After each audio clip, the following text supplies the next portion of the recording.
नमस्कार, आप देख रहे हैं राष्ट्रीय जगत विजन न्यूज और मैं हूं आपके साथ निशा शर्मा।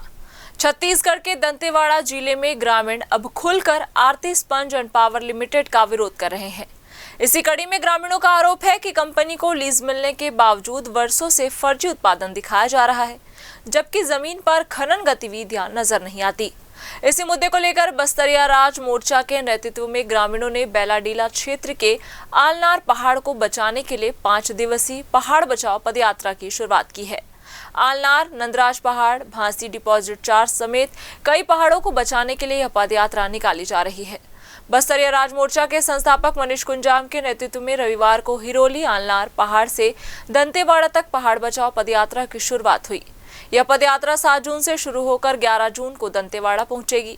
प्रदर्शनकारियों का कहना है कि बेलाडीला के आलनार पहाड़ को रायपुर की messrs Aarti sponge and power limited को लीज पर दिया गया है, लेकिन पिछले 9 वर्षों से कंपनी द्वारा कागजों में उत्पादन दिखाया जा रहा है, जबकि मौके पर खनन कार्य नहीं हो रहा। ग्रामीणों का आरोप है कि जिस क्षेत्र में खनन का दावा किया जा रहा है, वहां तक पहुंचने के लिए उचित रास्ता भी नहीं है। इसी मामले को लेकर पहले क्षेत्र में ग्रामीणों और जनप्रतिनिधियों ने किरंदुल थाने में कंपनी के खिलाफ एफआईआर दर्ज करने की मांग करते हुए आवेदन भी सौंपा था। अब इस मुद्दे को लेकर आंदोलन का स्वरूप और बड़ा हो गया है। ग्रामीणों का कहना है कि बेलाडीला के पहाड़ आदिवासी समाज की आस्था और संस्कृति से जुड़े हैं। उनका आरोप है कि सरकार जल, जंगल और जमीन को नुकसान पहुंचाकर खनन कंपनियों को लाभ पहुंचाने का काम कर रही है। आंदोलनकारियों ने बोधघाट परियोजना को भी खनन कंपनियों की जरूरतों से जोड़ते हुए सवाल उठाए हैं। बस्तर की पहचान उसके घने जंगलों और प्राकृतिक वातावरण से है। यदि बड़े पैमाने पर खनन और वन क्षेत्र का नुकसान हुआ तो इसका असर पूरे क्षेत्र के पर्यावरण और आदिवासी जीवन पर पड़ेगा।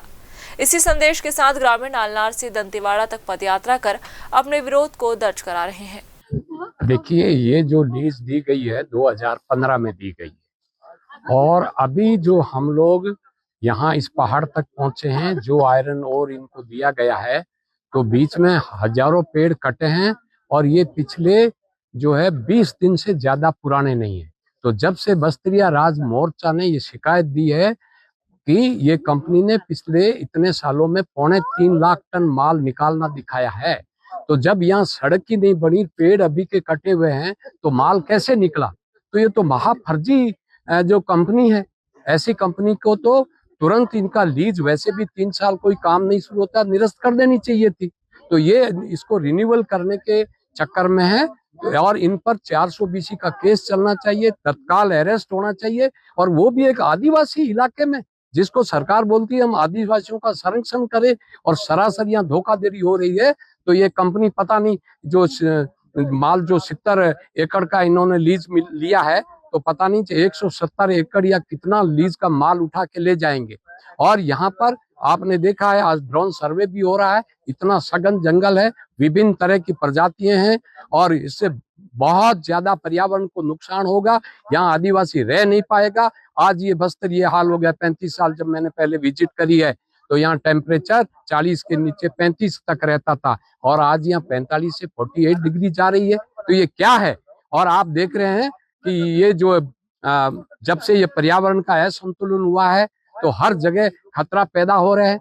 तो हमारे लिए ऐसा विकास हमें नहीं चाहिए और ये सरासर धोखा है, धोखाधड़ी है। डबल इंजन मिल करके और आदिवासी मुख्यमंत्री बैठा है, लेकिन उसकी कुछ भी नहीं चल रहे है। अरे विष्णुदेव जी शाह पहले जीएसआई खान मंत्रालय के मंत्री रहे हैं और हम उस समय से जानते हैं क्या किया है। तो आज बस्तर का पूरा जंगल और आदिवासी पूरे खतरे में है, पर्यावरण खतरे में है। और आज ये जो कर रही है हमारी एनएमडीसी, तो इसने कौन सा विकास कर दिया? जबकि ये तो नवरत्न में आती है। तो इन प्राइवेट से हम क्या उम्मीद करें? यदि कोई देना है तो ये नवरत्न को चाहे कोई दे दी जाए, लेकिन प्राइवेट को कुछ भी नहीं देना है। और आज हम जो है अभी यहाँ 500 लोग दिख रहे हैं और पहाड़ के नजदीक तक पहुंच करके असेसमेंट करने आए हैं। तो ये तो एक शुरुआत है। ये जब नदी बनती है तो एक छोटे से नाला निकलता है, उससे बनती है, तो बाद में महानदी बनती है, तब ये महानदी बनने जा रही है।